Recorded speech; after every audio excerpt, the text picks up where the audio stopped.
reggae Anon het pen kali Aku pensi itu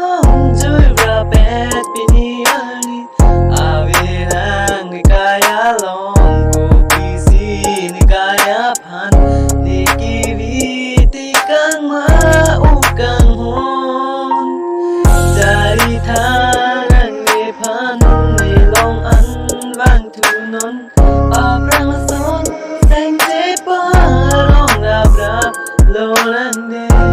Vang thu non ni kaya long Kopi apa si ni kaya pan Seng untuk ni pikan sonai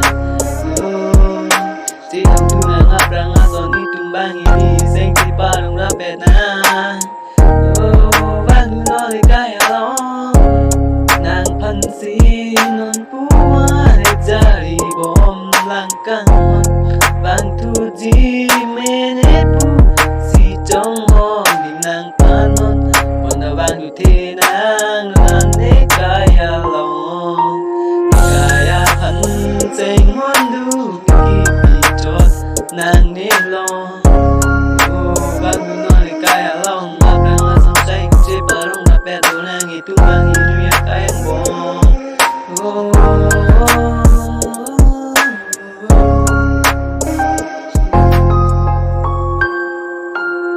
Nang panis sing reggae Anon het pen kali